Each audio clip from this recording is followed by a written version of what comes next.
नमस्कार, आप देख रहे हैं गुड न्यूज टुडे और हमारी खास चुनावी पेशकश वोट फॉर गुड के साथ मैं हूं अनंत भट्ट। इस समय दिल्ली और गुजरात पूरी तरह से चुनावी रंग में रंग चुके हैं और अपनी एक खास चुनावी पेशकश लेकर हम आए हैं सूरत में। जी हां, सूरत में इस समय हम मौजूद हैं। अगर गुजरात विधानसभा चुनाव के नजरिए से हम बात करें तो सूरत में इस समय सियासत चरम पर है और सबकी निगाहें सूरत पर टिकी हैं। क्या सूरत कोई नया संदेश देने जा रहा है, ये सवाल सबके जहन में है। वैसे आपको बताएं कि सूरत ही नहीं, गुजरात ही नहीं, बल्कि दिल्ली में भी चुनावी समर चरम पर पहुंचा हुआ है। तो चलिए चुनावी रंग तमाम आपको हम दिखाएंगे वोट फॉर गुड में, और शुरुआत करते हैं 3 तस्वीरों से। जी हां, दिग्गज लगातार गुजरात में जनता की नब्ज पकड़ने के लिए चुनावी मैदान में है। प्रधानमंत्री मोदी कल सूरत में थे, आज कच्छ समेत कई जगहों पर उन्होंने रैली की है। इसके अलावा दिल्ली के मुख्यमंत्री और आम आदमी पार्टी के मुखिया अरविंद केजरीवाल भी समय समय पर गुजरात आते रहे हैं और आज वो सूरत में हैं। यहां पर जनता को संबोधित कर रहे हैं, जनता से मुखातिब हो रहे हैं, लोगों से मिल रहे हैं, कारोबारियों से मिल रहे हैं और कोशिश ये है कि आम आदमी पार्टी का खाता विधानसभा में खोला जाए। हालांकि दावे तो आम आदमी पार्टी ये भी कर रही है कि बंपर जीत होने जा रही है विधानसभा चुनाव में। वहीं कांग्रेस भी पूरे दमखम के साथ मैदान में है और मल्लिकार्जुन खड़गे जो कि कांग्रेस के अध्यक्ष हैं, उन्होंने आज अहमदाबाद में रैली की। तो ये 3 तस्वीरें आपके सामने हैं जो इस चुनावी दंगल की पूरी तस्वीर को आपके सामने रखती हैं।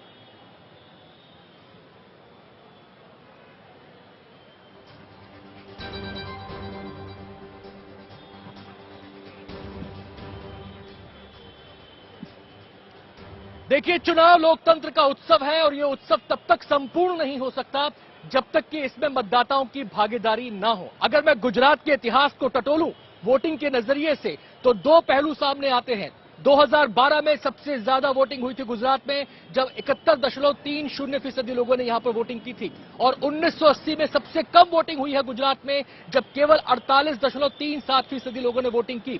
तो अब गुजरात की जनता से लगातार यही अपील की जा रही है कि वो बढ़ चढ़कर चुनाव में हिस्सा लें और 2012 के रिकॉर्ड को ध्वस्त कर दें। इसके लिए प्रशासन भी प्रयास कर रहा है और अपने स्तर पर भी लोग प्रयास कर रहे हैं। ऐसी एक पहल जूनागढ़ में एक रेस्टोरेंट ने की है। उन्होंने ऐलान कर दिया है कि वोटिंग के दिन जो शख्स वोट करने जाएगा उसे मेन्यू में 25% की छूट मिलेगी, यानी कि जो वोट करेगा वो छूट पाएगा।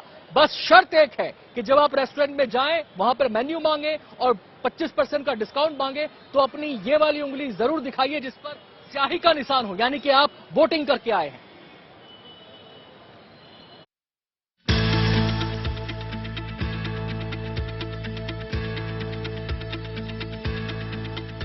जूनागढ़ के पटेल रेस्टोरेंट में डमरू के साथ खड़े ये महाशय हैं कुंभकर्ण और ये लोगों को बुलावा दे रहे हैं कम कीमत में पकवानों का मजा लेने के लिए।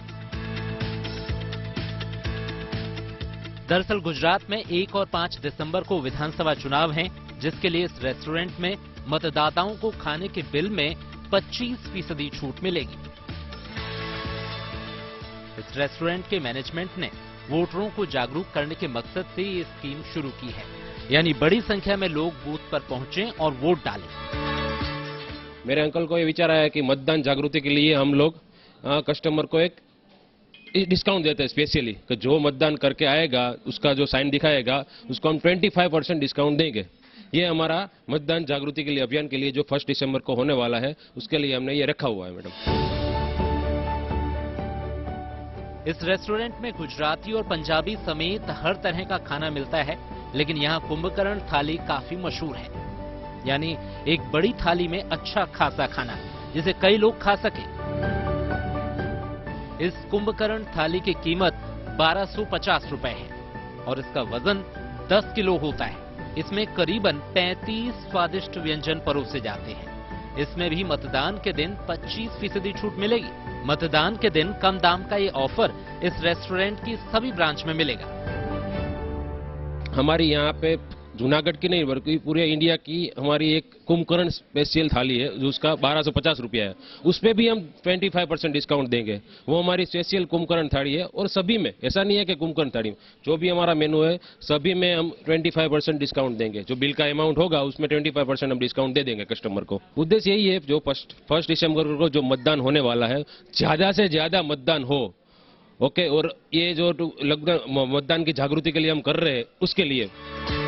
जाहिर है ये कुंभकर्ण थाली यहाँ काफी मशहूर है और इसे खाने के लिए लोग यहाँ दूर दूर से पहुँचते हैं। हम मुंबई से आए हैं और इधर आके हमको बहुत अच्छा लगा। हमने बहुत सुना था इसके बारे में और इधर आके हमारी बहुत इच्छा थी कि हमको खाना ही ये कुंभकर्ण थाली। And it's very tasty. हर एक चीज इधर अच्छी है और पहली बार हमने इतना खाना भी खाया क्योंकि टेस्ट भी बहुत अच्छा है और अच्छा लगा। जिस प्यार से उन्होंने हमको सर्व किया, बहुत अच्छा लगा।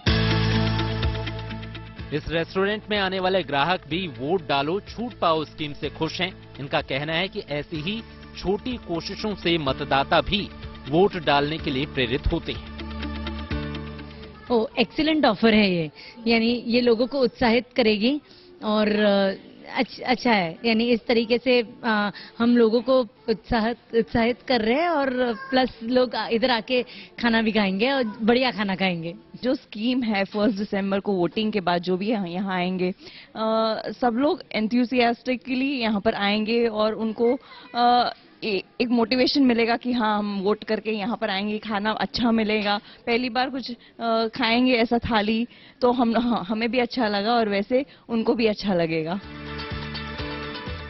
तो अगर आप भी गुजरात में रहते हैं तो फिर देर किस बात की, तैयार हो जाइए वोट डालने के लिए और फिर पहुंच जाइए कम कीमत में ये कुंभकर्णी थाली का स्वाद चखने के लिए। Bureau report, good news today.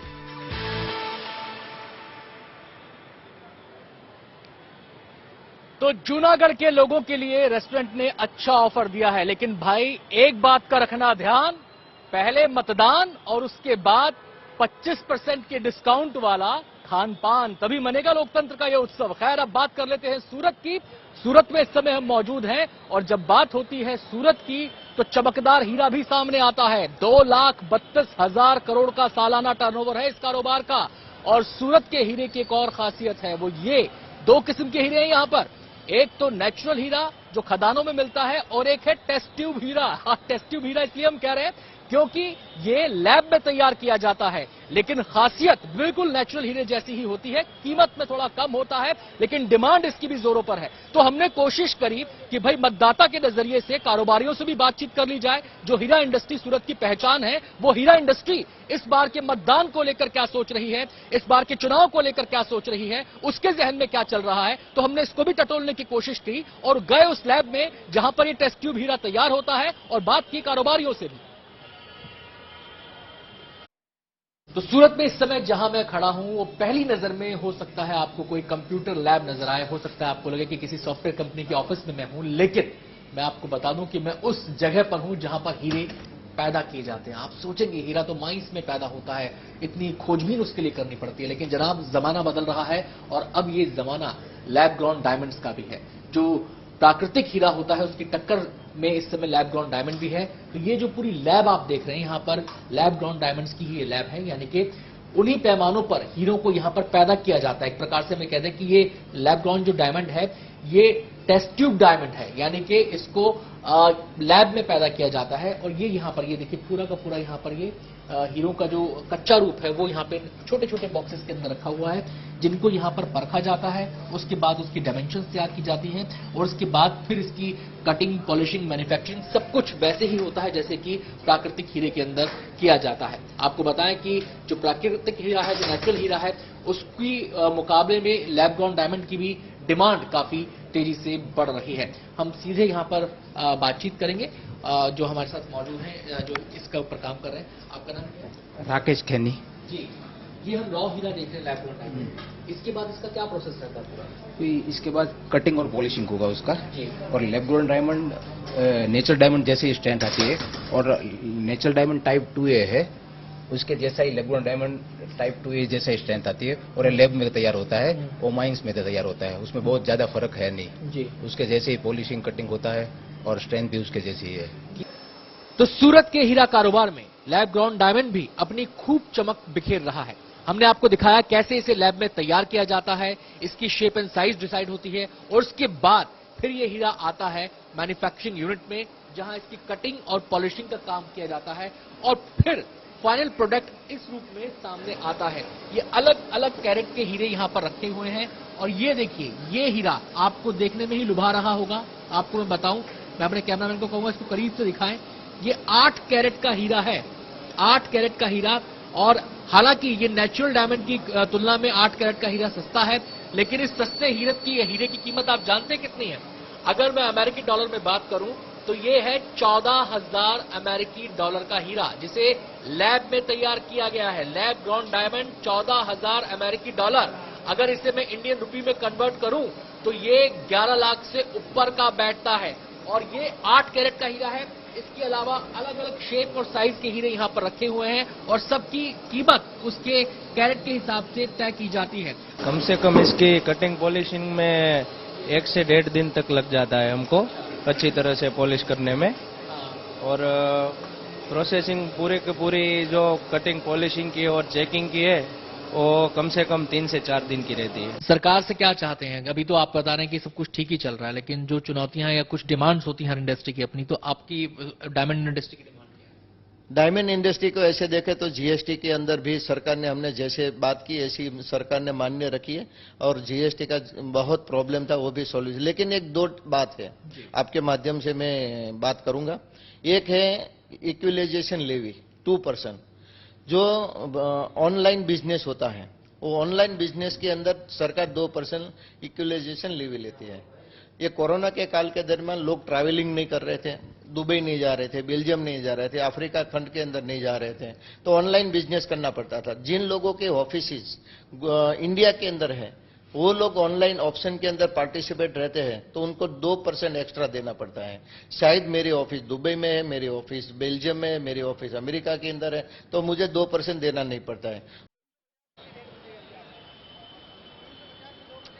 तो देखिए, चुनाव लोकतंत्र का उत्सव होते हैं और उत्सव बिना रंग के फीके लगते हैं। और चुनाव के इस उत्सव में रंग भरने की कोशिश हर तरीके से हो रही है और ये रंग इसलिए भरे जा रहे हैं ताकि लोग इन रंगों को देखकर इस उत्सव में शामिल हो जाएं। जी हां, हम लिए चलते हैं आपको सीधे भरूच, जहां पर रंगों का इस्तेमाल करके लोगों को जागरूक किया जा रहा है वोटिंग के प्रति। अब किसको वोट डालना है ये लोग तय करेंगे, लेकिन वोट डालना है इसके लिए उन्हें प्रेरित किया जा रहा है। और इसके लिए बनाई गई एक विशाल काय रंगोली, कई हजार फीट में रंगोली बनाई गई। इसके अंदर 2,500 किलो रंग का इस्तेमाल किया गया।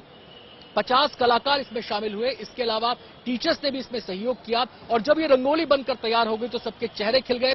इसके साथ लोगों ने अपनी सेल्फी भी खिंचवाई। तो वोट के लिए प्रेरित करने वाली इस रंगोली को आप भी देखिए।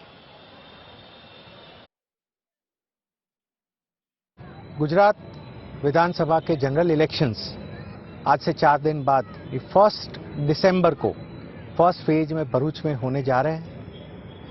इस अवसर पे ज्यादा से ज्यादा मतदार अपने इस फर्ज को, अपनी जो रिस्पॉन्सिबिलिटी है उसको ध्यान में लेते हुए ज्यादा से ज्यादा वोटिंग करें। इस मैसेज के साथ यहाँ पे हॉस्टल ग्राउंड में 75 बाई 75 मीटर्स का एक साइज का एक रंगोली तैयार किया गया। तो देखिए, सूरत की पहचान 2 तरीके से होती है।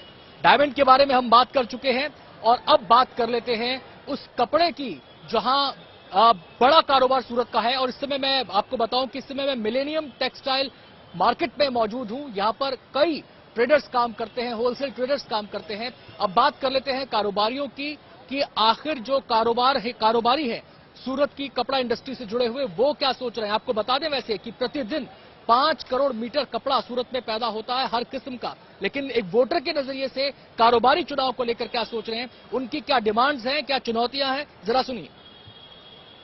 अच्छा, ट्रेडर्स के बारे में कहा जाता है कि यहाँ पर जो पूरी की पूरी कारोबार है कपड़े का, उसमें हर दिन का व्यापार जो है करीब 150 करोड़ का है। ये सही है क्या? बिल्कुल सही है साहब। पूरा हिंदुस्तान में 150 करोड़ की तो जनसंख्या है। अब आप समझिए एक आदमी के पीछे 1 रुपये ऐसे में आता है, तो इतना टर्नओवर तो सूरत का है ही है। जो कारोबारी हैं, जो ट्रेडर्स हैं कपड़े से जुड़े हुए, उनकी क्या डिमांड्स हैं, वो क्या सोच रहे हैं, क्या चाहते हैं?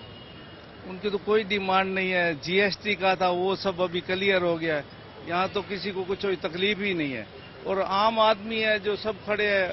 अभी यहाँ पे तो ऐसे जैसे मेन होता है पानी, गैस, लाइट, वो 24 घंटे है। और यहाँ जो सुरक्षा है पूरे आप देख ही रहे हैं, पूरे भारतवर्ष से सबसे ज्यादा सुरक्षा वाला एरिया भी है। युवा ट्रेडर्स भी हमारे साथ यहाँ पे मौजूद हैं। आप क्या कहना चाहेंगे, कैसा चल रहा है कारोबार? कारोबार तो अच्छा चल रहा है, पर मतलब समझ लो मोदी के आने की वजह से जीएसटी जो लगाई है, ये बहुत अच्छी पहल थी जीएसटी लगाने की। मेरे हिसाब से तो बहुत अच्छा कारोबार चल रहा है अभी। और जब जब चुनाव आता है तो उम्मीदवारों पर सबकी नजर चली जाती है। कोई उनका खाता खंगालता है, कोई उनकी हिस्ट्री खंगालता है। तो चलिए अब जरा खाते की थोड़ी सी बही खाता थोड़ा सा खंगाल लिया जाए एक उम्मीदवार का। राजकोट वेस्ट से एक उम्मीदवार है, नाम है भूपेंद्र पटोलिया।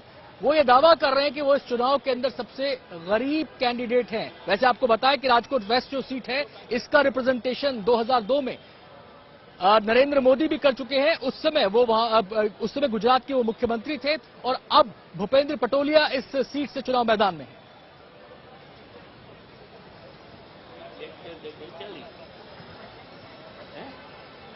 ना वो तो महारानी की तरह आई ऐसी चली गई, झपट से आई झपट से गई।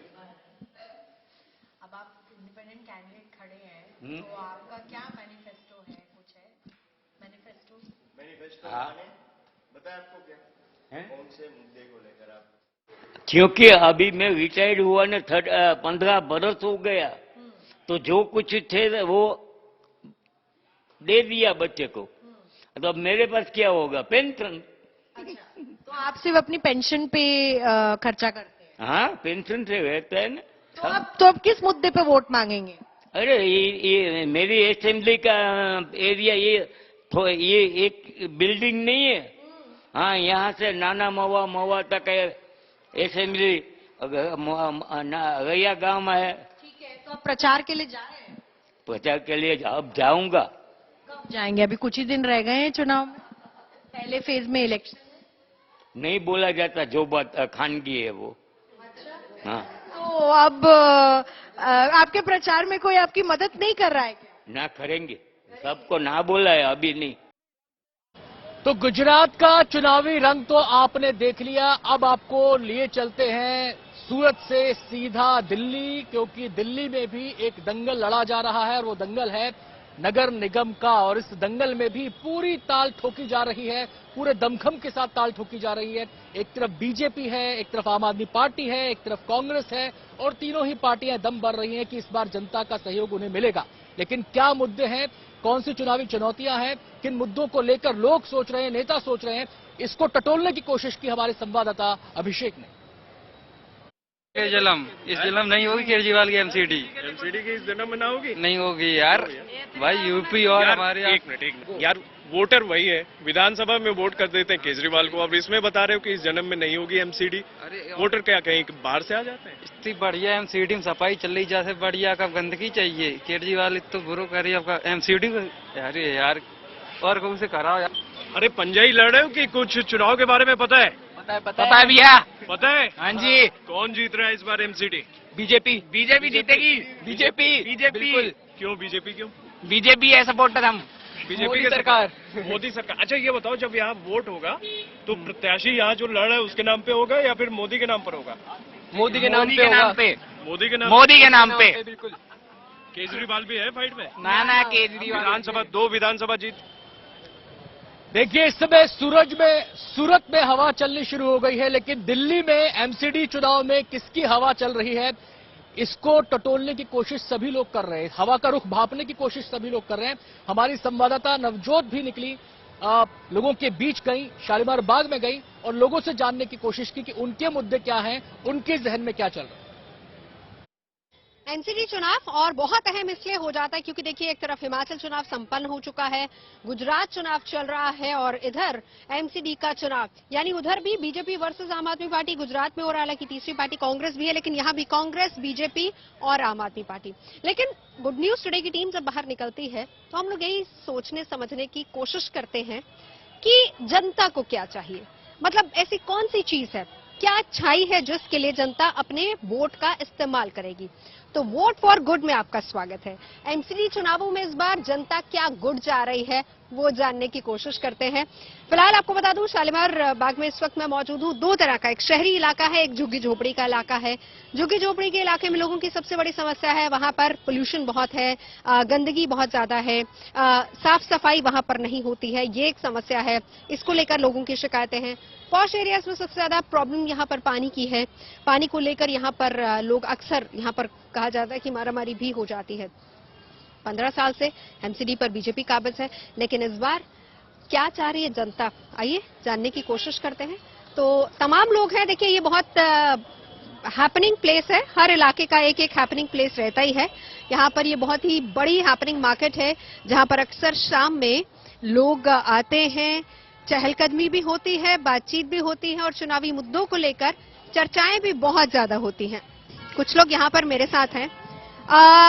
Vote for good, good news today से हम लोग हैं, तो आप लोग क्या अच्छा चाह रहे हैं अपने इलाके के लिए, आप क्या सोच कर वोट डालेंगे?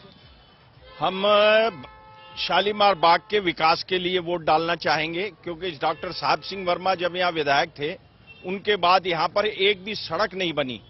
और पिछले 1.5-2 सालों में जो नगर निगम ने काम किए, यहाँ पे धर्मशालाएं बनवाई, कम्युनिटी सेंटर बनवाए और बहुत काम किया है। सड़क का मतलब आपका ये है कि जो पॉश एरियाज हैं वहाँ पर अंदर की सड़कें नहीं है, वो सबसे बड़ा मुद्दा है। अंदर की सड़कें नहीं है, अब तो बाहर की भी सब टूट चुकी हैं। और आज तक यहाँ की विधायिका और निगम पार्षद जो भी थे, खास तौर से विधायिका, यहाँ पे पैबंद नहीं लगवा सके। शिकायत विधायिका से है या पार्षद से? क्योंकि विधायिका से शिकायत है। चुनाव तो है।